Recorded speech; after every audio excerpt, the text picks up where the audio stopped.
So we're gonna go ahead and get started here. It's super exciting to see so many people. My name is Michael Bridges, and I'm the Director of Development at Parks California, the statewide nonprofit partner of California State Parks. We work to help make California's parks more welcoming, inclusive, relevant, and climate resilient. And I'm super happy to welcome all of you here to this Zoom conversation today with Nita Winter, Rob Badger, José González, and Lori Ware. Now, the launching point for our conversation is this lovely book, I guess I should say work of art, Beauty and the Beast, California's Wildflowers and Climate Change. The book contains images from the conservation photography of Rob and Nita and 20 thought-provoking and idea-generating original essays. Before we get started, I'd like to ask our invited speakers to say hello and offer a brief introduction of themselves. So Nita and Rob would like to ask you to get started and let folks know who you are. And I'll encourage everyone else who's watching, if you minimize your gallery view on the right side, you'll be able to see the whole screen at all times. And we'll try to stay close enough together that neither one of us disappears into the flowers. Well, thank you. It's just so nice to be here. We really looked forward to doing this. We've shared this with a lot of our friends, and we see a friend of ours from Canada, Linka. So, you know, it's just a treat to be here with everyone and have a really nice conversation, because generally when we do our talks, it's about us telling our story, our 27-year journey photographing wildflowers. So to be able to do a little bit of that, but also have a more extended conversation on the value of parks, why they're so important, and all the people who are doing more to protect them is really important. So it's a great night. It's a really nice way to have a conversation. So I've been photographing since 1966. I started photographing in California when I discovered the beautiful California deserts and California parks. After photographing for about 20 years, I started doing environmental and conservation photography. The first conservation project I worked on was the Owens Valley Aquifer Water Project in 1980. At that time, Los Angeles was wanting to increase the groundwater pumping in the Owens Valley Aquifer, and Inyo County was fighting Los Angeles in court to prevent LA from extracting more water. So I was able to document the ecosystems and the hydrology there. So that started my career with conservation and environmental issues photography. I worked on a mining project when the Clinton administration was trying to get through mining law reform. And I also have done about over 40 projects for different land conservation organizations. So I've been really fortunate to be able to use my work to do something positive and help the conservation efforts. Thanks, Rob. Thanks for sharing that. And I started out as well, I got my degree in biology. So coming back to wildflowers is sort of going full circle. But I became a people photographer after I was a firefighter for the California Department of Forestry for a summer, and then worked at the Women's Building in San Francisco. I became a people photographer and focused on creating healthy communities within healthy communities, period, you know, focusing on children and families especially. And then I took a break from that for some health reasons and was able to go out into the field and spend more time with Rob chasing wildflowers. And that is how we ended up starting this project, Beauty and the Beast, Wildflowers and Climate Change, which happens where we photograph throughout the Western states. So fantastic. One thing we are both really proud of is last year, the Sierra Club gave us the Ansel Adams Award for conservation photography for my 40 years of conservation work, and for Nita and my wildflower conservation work and wildflower project. So that's a shared history we have. Yeah, fantastic. Thank you for sharing that. I'm going to spotlight Jose Gonzalez just to say hello and tell us who you are for a second. Great. Thanks so much, Michael and Rob and Nita. Buenas tardes, maybe buenas noches or buenos días, depending where you're all calling from. My name is José González, he, him, his. I'll respond to anything offered with joy and respect. I'm greeting you all today from ancestral and traditional occupied stolen lands of the Nisenan, Southern Maidu, Miwok, among many others, in what is at the moment Sacramento, California. And I also serve on the board of Parks California, in addition to having had the opportunity and privilege to provide an essay for the book. And the last thing that I'll say is I'm grateful to be here and excited for, as always, when anybody shows up into a space excited about nature, parks, and the community that connects them all. So, gracias. Thank you, Jose. Hey, I'm going to add a spotlight here to Lori Ware from the California State Parks Great Basin District. Lori, you want to say hello? Yes, hello. My name is Lori Ware, and I joined State Parks about 2 years ago, so roughly in 2019 at the very end of the year. And one of the parks in the Great Basin District is the Antelope Valley, California Poppy Reserve, which is the background that you see behind me, and Nita and Rob as well, and was featured in the book. So I'm excited to participate in this conversation and looking forward to providing a little more information about the park and also being able to explore the works that Nita and Rob did. Thanks, Lori. Hey, now I'm going to ask everyone to just take a few deep breaths right here at your computer. We're gathered here at 4 p.m. on a Thursday afternoon to consider nature, and in particular, one aspect of nature's beauty. So I'm going to share my screen here in a minute and display a few images from the book with a little music. And I hope you'll take 2 minutes to enjoy the images, to relax, to consider the pictures and get a little glimpse of the book. So if you'll bear with me, I will share this screen with you.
I hope you enjoyed those images. I'm going to start here for a second with Rob, with Rob and Nita. You know, this is a lovely book. We all got to see a little snippet of the book. I heard someone say once that if you get this coffee table book, you may start to feel like you need a nicer coffee table. Congratulations on this amazing piece of work. Thank you. Would you just tell us for a second, how'd you get started? How did this all start for you?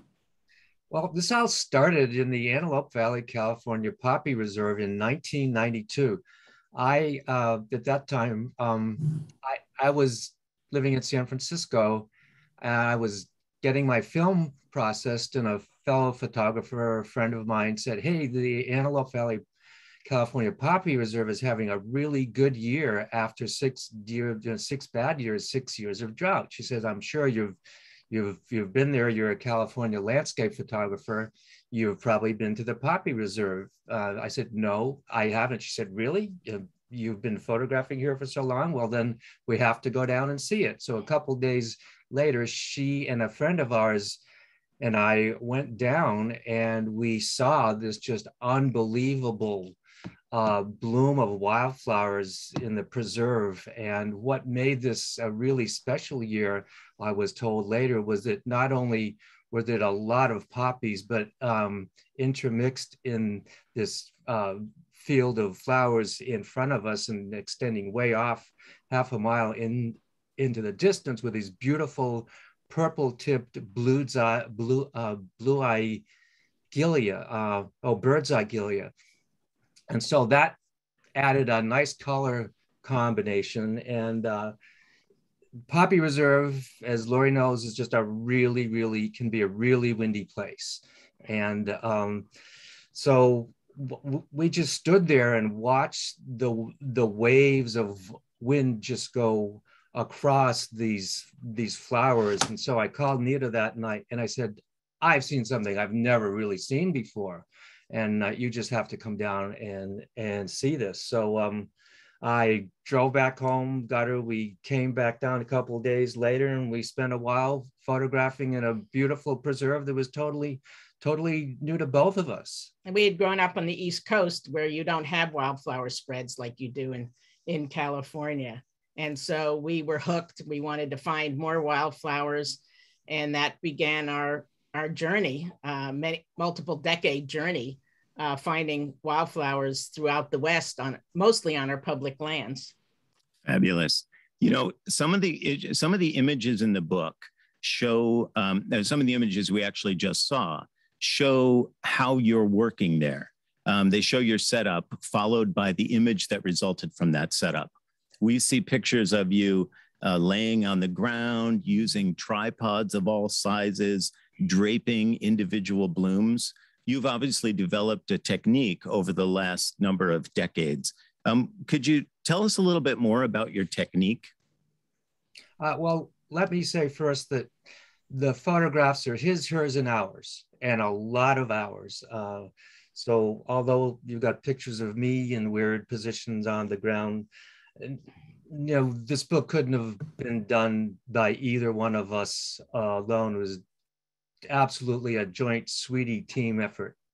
And Rob, being a Capricorn and very detail oriented and really willing to suffer because it could be really uncomfortable. I was known as Eagle Eyes as a kid because I could find things. So I was really good at finding the flowers. And then Rob was a sweetheart at being willing to suffer to create the images. And so we started out with doing images with plain white or black backgrounds, and isolating the flowers from their background. And we always photograph with the flower still attached to the plant. We never pick the flowers, and we work with natural light. So diffusion discs and reflectors and that type of thing. And then Rob wanted to do something different. Yeah, I got tired of doing just absolute white or absolute black backgrounds after a while. And I decided, well, is there another way, a more artistic way to complement the beautiful design of the flowers and the shapes of the leaves? So I started wrapping the flowers, like Michael mentioned, with either black fabric or a white fabric. I went through 7 different types of fabric, going to the fabric store before I found a type of fabric that took the very, very gentle curves, that, you know, the curves didn't have hard edges to them, because it was all about the softness and complementing the composition of the flower. Well, after doing that for a while and spending... So that became the wrap series. Yeah, thank you. That became the wrap series. So after spending so much time in one position over a tripod, bent over, I wanted to take the tripod off the camera, and I figured out a way that I could get the flower petals or the flower itself gently in contact with a filter over the lens of the camera, which is the contact series. With that, what happens is, because the light normally falling on the flower or the petals is blocked by the lens and the camera, the light available to make the exposure is light transmitted from the background through the flower petals. So it gives this really nice, soft, translucent effect in a very different way, a more abstract way, to still show the beauty of the flowers. And I always had something in focus, something sharp, so that there was sharpness and softness in this whole contact series. So I think we figured out there was probably 6 different ways of photographing flowers, from the vast landscapes to land details to the botanical portraits, as Rob mentioned, the wrapped and the contact series. Super interesting to hear about that. I can see from the book, and I hope everybody gets a chance to get the book, because it's just so revealing about how much must go into this process, and also finding these blooms. How much of the photography in this book takes place on public lands? Almost all of it. There are a few images from Peace Valley, where Gorman is, where Interstate 5 goes up over the mountains. We were photographing from public land, Hungry Valley State Recreation Area, looking across Peace Valley onto the hillsides, which was private land. Which we hope someday gets protected and put into public land system. And a few images outside public land, outside Carrizo Plain National Monument, were made on private ranch land, but everything else was public land. One reason was because I wanted to show what was on public land, what so many people have worked so long and so hard to preserve and protect. And also because these ecosystems, these floral communities were protected there, the flowers were still there. So it was it was both, but our intention all along was to show the value of public land. And our book focuses on not only the threat of climate change, but also the threat of development, and why development land is so important. And quite a number of those public lands, of course, are California's state parks. And in a minute or two, we're going to bring Lori back on to talk a bit about the state parks. Of course, Parks California, as I mentioned, we're working to make parks accessible and relevant, inclusive, and also climate resilient. As I mentioned, I want everyone to get a chance to get this book. Now, someone told me a minute ago that the image on your screen might be a little blurry, where I've written below my picture, please text flower to 707070. You can support Parks California, and at the $100 level or higher, we're going to send you a copy of this fabulous book. So that mention aside, I'm a mere development director here, but I have this question. Nita and Rob, why should we care about wildflowers? What makes them worth protecting? Well, they are absolutely gorgeous, beautiful, and diverse. There's so much diversity in the color and the shape, and all that has evolved with the communities that they have been a part of. And our balance of nature includes how all the different parts, the flora, the fauna, the geology, all relate to each other. And if we start to lose the wildflowers, we start to lose the wildlife also that depends on them. Or if we start losing wildlife, we start losing the flowers that the flowers depend on. It's a very, very interesting and fascinating relationship that has been created. Yeah. So if I may add just a little bit. So from the practical, scientific, ecological perspective, keeping a community intact, like Nita mentioned, is really important. Well, we figured out I was spending an average of 45 minutes taking a picture of a single flower. So spending that much time with an individual really reinforced in me the value of any individual of any species in its community, I guess from a spiritual or a physical point of view or whatever. It's like the value of the individual is there simply because it exists. So that's why every flower, every species is important, purely because it's a wonderful part of, beautiful part of creation's expression in an artistic way. And if I can mention an essay in the book by Ryan Burnett, it's about the rufous hummingbird that does an epic migration from Mexico to the Northwest or even Alaska. And it needs the mountain meadows to be blooming at a certain time to fuel its epic migration. And if climate change changes that timing, then the hummingbirds don't have the fuel they need to make the trip, and they're seeing that the numbers decrease in these hummingbirds. And then also certain flowers don't get pollinated, they don't produce the seed, and then we start losing the flower populations as well.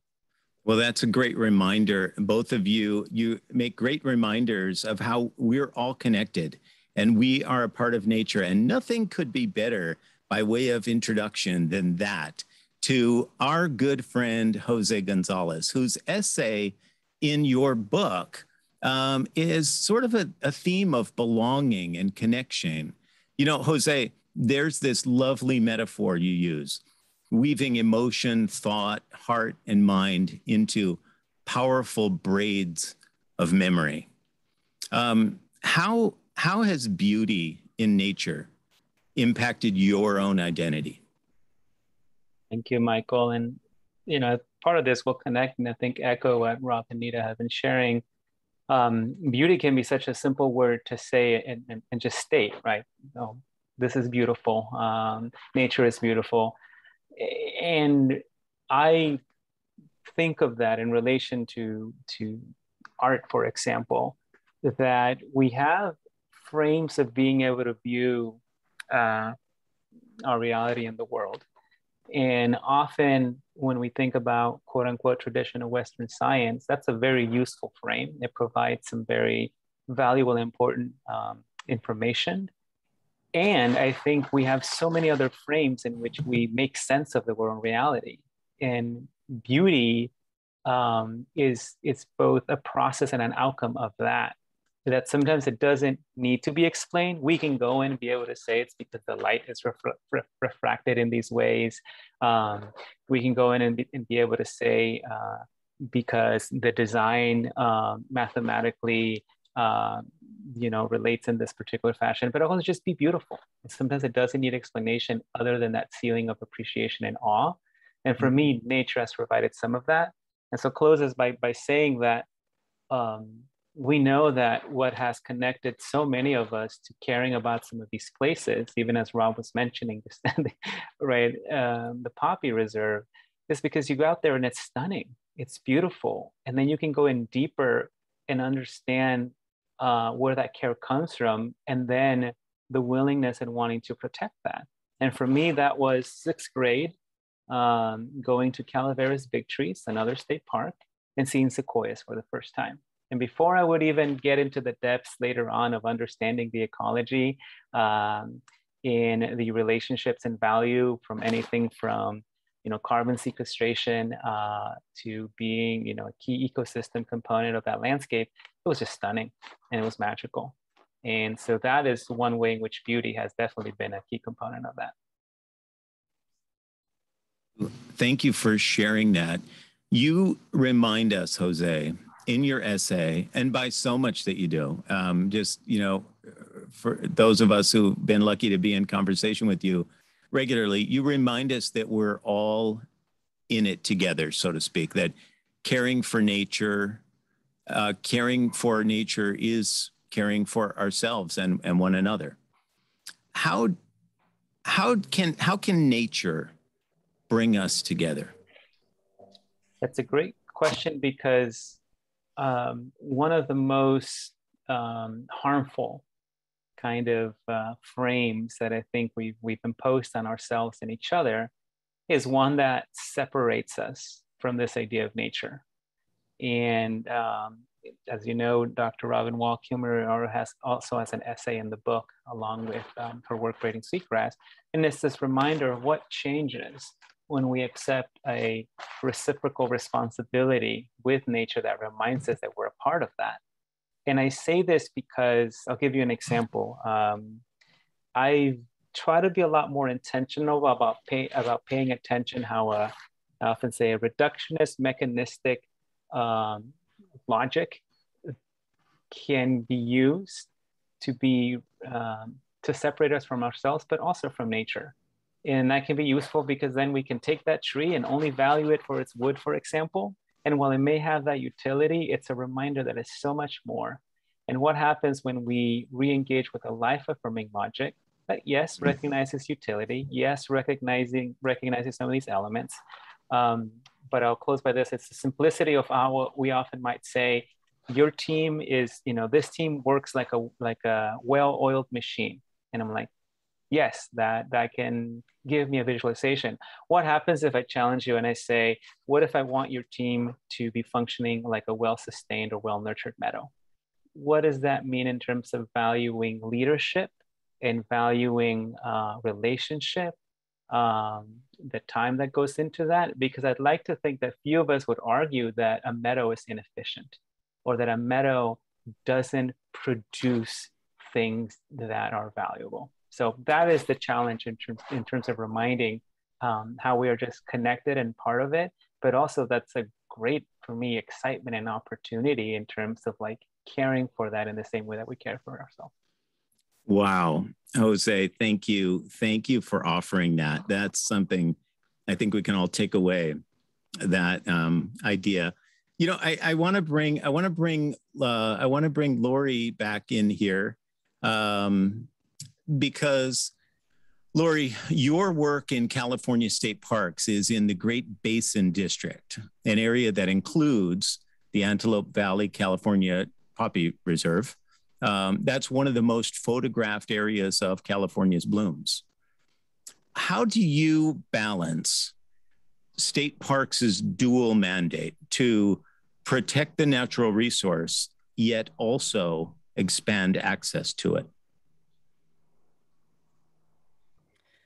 Well, state parks are made available to all Californians. They are your parks. And one of the mandates, as you said, Michael, is for us to provide access. But there are various kinds of access. And certainly during the pandemic, I think we all needed nature's beauty to feed our soul and to kind of reset our stress levels. The California Poppy Reserve in 2020 had an amazing bloom. And one of the ways that we manage the access to the park is through providing designated trails. So people have over 7 miles of trails that they can walk through and view these amazing wildflowers in a variety of colors. And yet they're not stepping off of the trail and compressing the soil, which can impact the germination of certain wildflowers. They are not impacting the bloom, or as we call doom the bloom, by trampling on the flowers. And one of the campaigns that we have launched through social media, Don't Doom the Bloom, and beauty in the bloom. Take photos, not flowers, which is what Rob and Nita have done. It's an important thing to think about, and also to stay on the designated trails, because these are fragile ecosystems that can be impacted by a lack of rainfall or a compaction of the soil.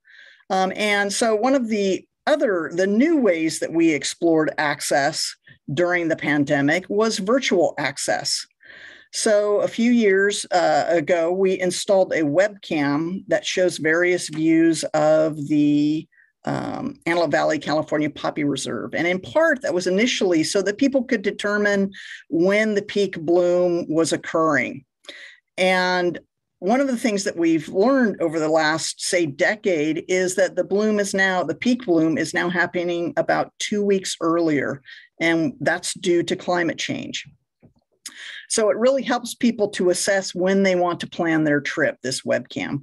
One of the other things that we did was also virtual tours. So there is a group called Virtual Photo Walks, and they are an organization that provides access to the out of doors or other tours for people that may have mobility issues, or for one reason or another are not able to enjoy the out of doors, either due to illness or mobility issues. And so we were able to provide virtual tours with the equipment that we were provided by Parks California, and them wanting to increase access to our state parks, which was really a wonderful thing, especially during the pandemic. And again, we were able to do Facebook Live videos for the public so that they could experience the bloom, whether they were in Canada or Mexico or somewhere in the United States and weren't able to come to the park to view the flowers due to restrictions during the pandemic. So it's really highlighted the importance of both physical access. We all needed to get outdoors and decompress a little bit, but also virtual access, which made this resource available to so many people, a much broader audience than we had experienced before. And it's been a wonderful experience being able to one, provide that resource to a broader population, but also to interact with the visitors, the virtual visitors that we've had, in addition to the visitors on site. And one of the other ways that state parks is able to protect the resource, sometimes we have to limit access. And an example of that would be if we've had several wildfires throughout the state park system. And so for safety reasons, we may need to limit access. For rebuilding park infrastructure to make it safe for people to experience the parks, that's another reason that we may limit access.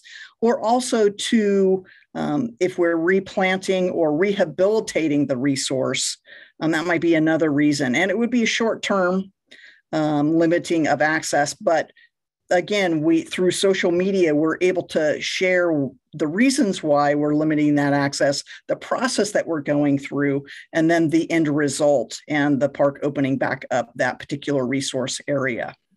So if I'm not mistaken, Lori, it sounds like you're saying social media has been a good thing. It's been fantastic. Yes. Wow. I'm always happy when I hear about social media being a good thing. Fantastic. Good. It's just so great that you're using it that way. Now, I have a question. We're going to go to questions here in a minute or two, but Lori, are we going to have a super bloom? We are hopeful that we will have a super bloom. So we just had a little over an inch of rain, and that's a good start because we normally don't get a lot of rain in October. And normally the Antelope Valley gets anywhere from 4 to 20 inches of rain a year. We usually need at least 7 inches for a good poppy bloom. But, we're keeping our fingers crossed that we're going to have a nice rainy season over the winter and have a spectacular bloom, because it's not just within the boundaries of the Poppy Reserve, but it extends throughout the entire Antelope Valley when there's what we call a super bloom. And it really is stunning and amazing. And you can kind of tell by the background behind Rob and Nita, the wildflowers extend off into the distance. So. Yeah, that's a stunning photograph there behind Rob and Nita. Hey, we're going to go to questions here in a second, and I want to invite all of you We have a little bit of time remaining. I know we said we'd be done in an hour. We're so glad that you're joining us. It's been so great to hear from Rob and from Nita, from Jose, and from Lori. So feel free to type a question into the chat thread if you have a question, or in a minute, if you prefer to just unmute and ask your question, you can do that if we can organize that without having too much chaos.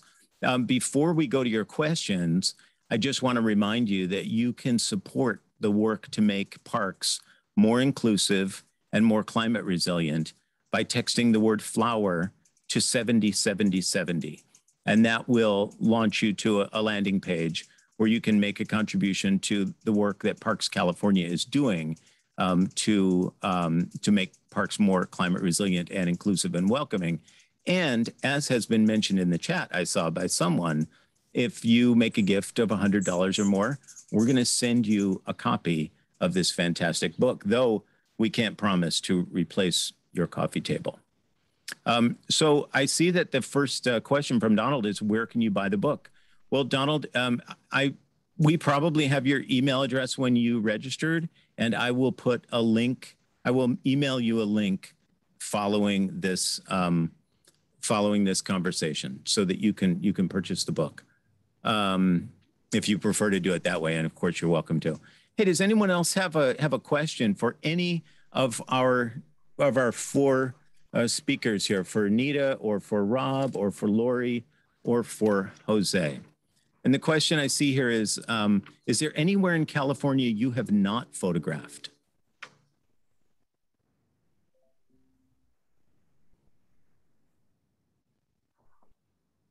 We haven't photographed in the extreme northeastern California, like where Alturas is and the Modoc Plateau up there. That's an area that we never got to, and there are species that live up there that don't live any place else. And it's just, I mean, California is such a big state. So as far as a region goes, that's a big hole. Yeah. And someone else asked, what was it like for you to go from film to digital? Oh, it was such a relief. Because I don't know if you noticed the camera I was using, but it was a medium format camera that had only 12 exposures on a roll. It made an image about that size, 2¼ square. Every time I was clicking the shutter, it cost me 50 cents. So that really taught me to be very conscious of everything I was seeing in the frame. I was taking Polaroid pictures. The camera I had interchangeable backs, so the image that was shown of me over the little lily, I'm holding a little Polaroid in there.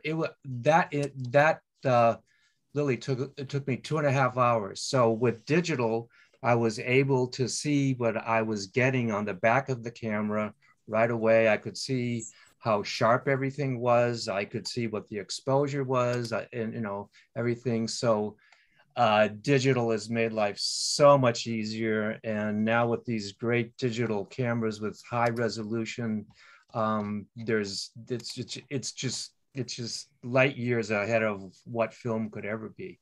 And we figured out in the book, we probably used 12 different cameras through that 27-year period, including the iPhone, an iPhone 6. So, and now we're up to a 42 megapixel camera because we do huge installations for medical facilities, 12 feet tall by 12 feet wide or even larger.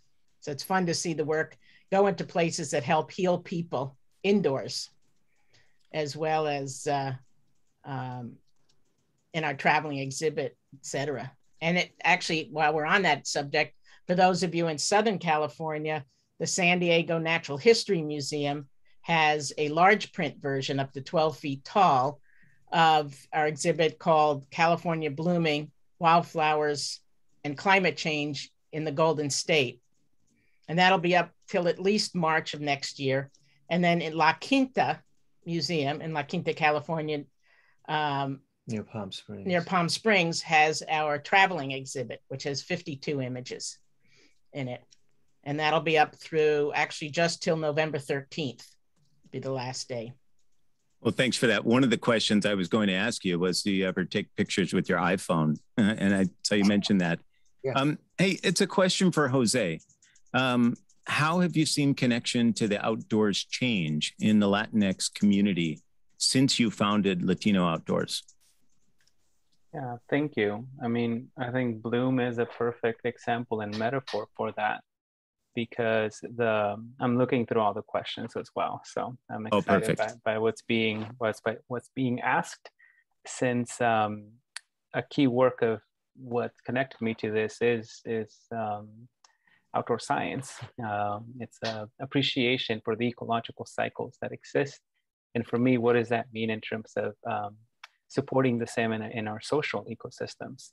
And so I'm connecting this in terms of to the Latinx community is, even just to start, often early on, the question we would get asked is, how do you get X community to care about parks or this community or nature or the outdoors? How do we get more Latinos to connect with conservation? And I really wanted to flip that question to be able to say, how do they and how have they been in ways that we are not aware, or that we have maybe not been noticing, that could be different, that could be similar, even as there, of course, there would be new opportunities to get more to connect with them in ways that they haven't connected before. So I think that this is even early on in the late 90s. Can't believe that I can say that as if it was so long ago. That, you know, early polls and studies back then were demonstrating that in California, the Latinx community cares about this, but there weren't really good ways to know that in terms of surveys and polls. And it wasn't really until first in 2008 and really after 2012 with the election of President Obama that more information came out. And part of that was because of the impact that that community had on that election, to kind of realize, oh, if we pay attention, here's what happens. And we started to get a lot more information places within California, as well as across the US, that demonstrated that the Latinx community often over-indexes in their care, appreciation, willingness to act in terms of policy and support and vote for conservation outcomes, with the notice that they understand that you also care in supporting them. And I think that has been critical for our parks community in California, as we know that we're going to continue to rely on a constituency that is going to be increasingly representative as Latino, plurality in the state as well. Over 54% of the kids in our public school system, K through 12, are Latino, Latinx. So that just lets you know that. And lastly, that it's represented in some of the elected officials that support some of our conservation outcomes in the legislature. And we see some of that in terms of a lot of the public funding that is continuing to support it. So just throwing that all out there in terms of how it's connected. And that's why I think that blooming is a really good example and metaphor for that. Wow, fantastic. Jose, thanks for that. Yeah, Nita, were you going to jump in? Yeah, Sure. can I tie into something around that? Please do.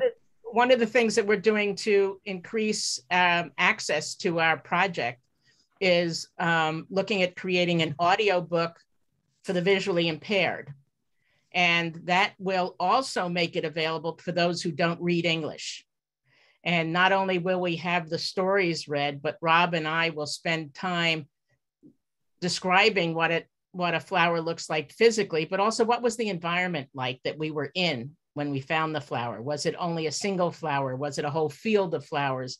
What birds were we hearing, et cetera? And so bringing people in through words and also sounds from Bernie Krause, who does soundscapes, to allow people who can't get out into the field and into the fields of wildflowers or into these particular areas, or cannot see them visually, bring them into our world and the world of the wildflowers as well. So that's our next phase that we're working on in raising money to be able to pull this off.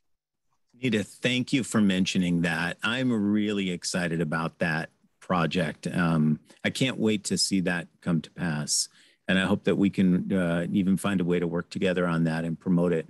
You know, before we take one more question, I just, on behalf of Parks California and all of us who are on the screen here, I just want to say thank you to everybody for joining us this afternoon.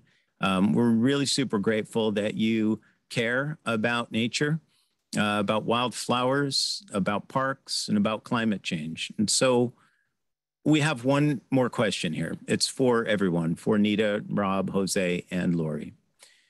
You know, climate change is kind of scary, but the resilience of nature is kind of inspirational. Let's talk about hope and action. What can we do? What are the actual actions any of us gathered here this afternoon can take to mitigate the impact of climate change or to protect the state's wildflowers and nature? Anybody jump in?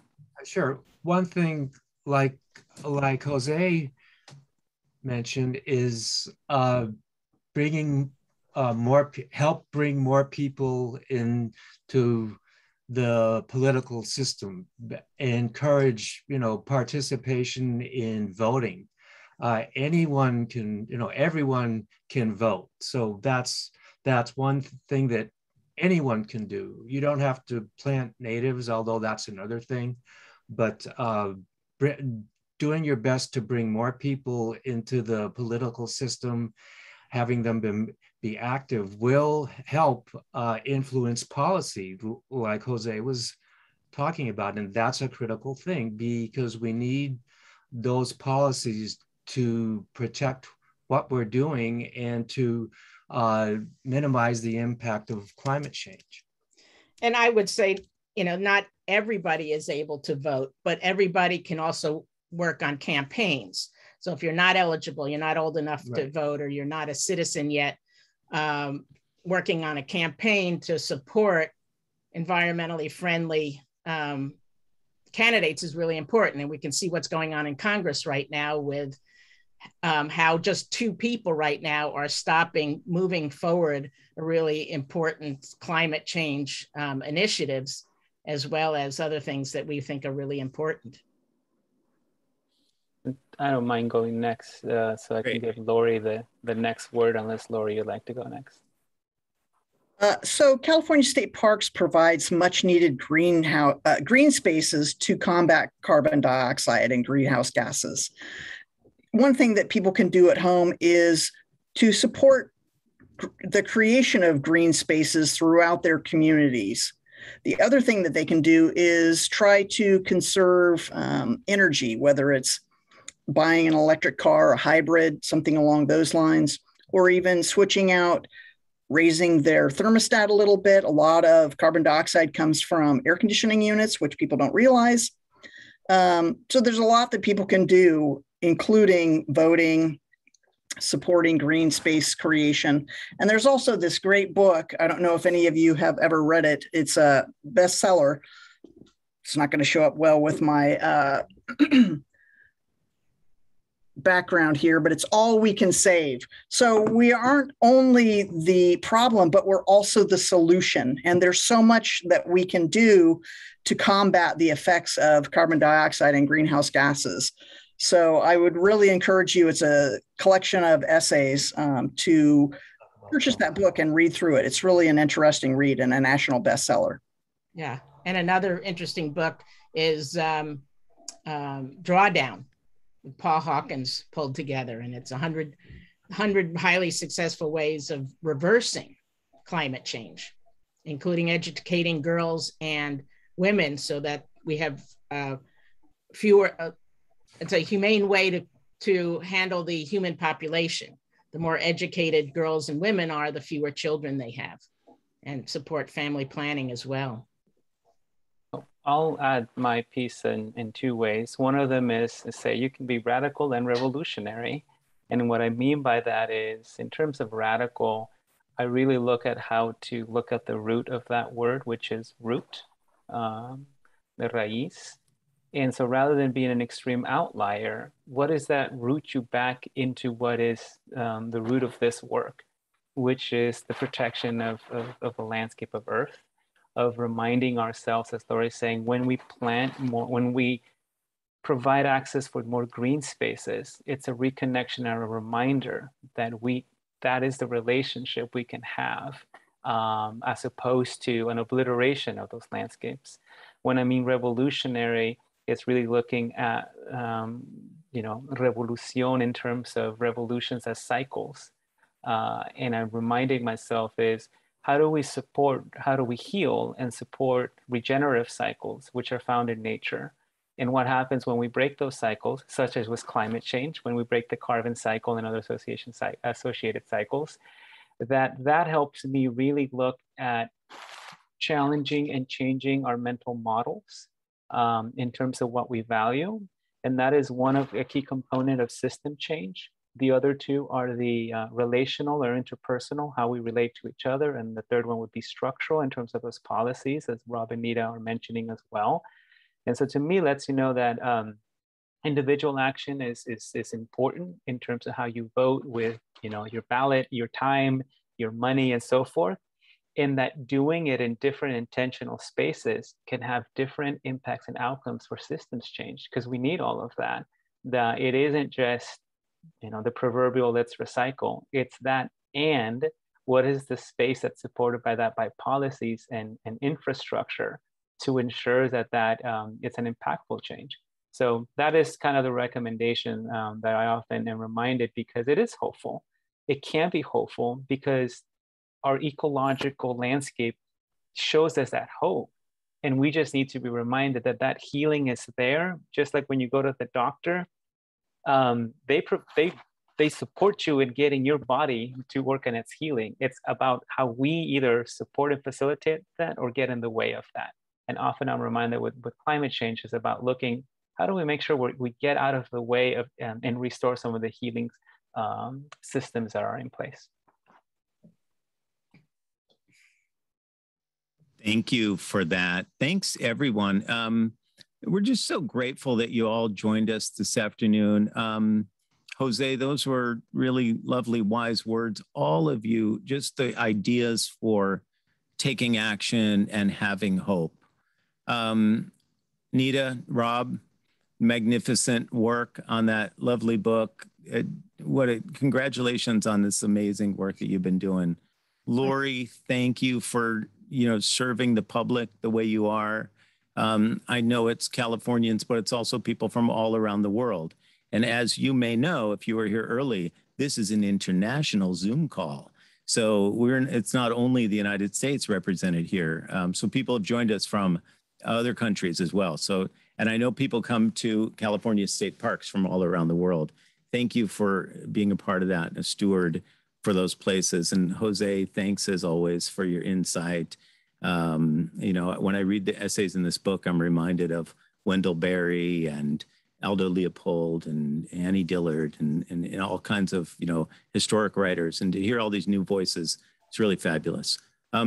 Thanks, everybody. Thank you for joining us. The text to donate is working. It takes a minute, it delays for a second. And I see some note in the chat about that. We appreciate your support. And we'll send an email. And I'm sure all of you who joined, you have my email because we've been in contact over the past few days. So let's stay in touch. We hope that we see you in the parks. And we hope that you will sign up and join up on our email newsletter. And let's stay in touch. Have a great evening. Oh, yeah. Was there one other thing? Yeah. Well, two other things. I want to give a big warm hug and shout out to Michael Kahn, who connected us to you. I mean, it was through Michael's time and energy that we got to create a relationship with you, and therefore this wonderful presentation. So thank you, Michael. Thanks, Mike. I saw you on the call tonight. Thanks for joining, Mike. Yes, thank you, Mike. And I also wanted to mention, for those who aren't on the email, who are watching this recording, if you go to wildflowerbooks.com/parksca, you buy a book. The it helps support the parks organization. And you can also go there and see a 45-minute video of the making of Wildflowers, a making of this project. And so it's an extension on the video that you saw early on. So we encourage people to check that out as well. So it's wildflowerbooks.com/parks-CA. Fantastic. Thanks for sharing that. Thanks for sharing that. And we will we'll certainly be in touch. I'll follow up with everyone for an email. And if you have other questions, we'll get them to the right person. Thank you so much. Parks for everyone. Good night. Thank you.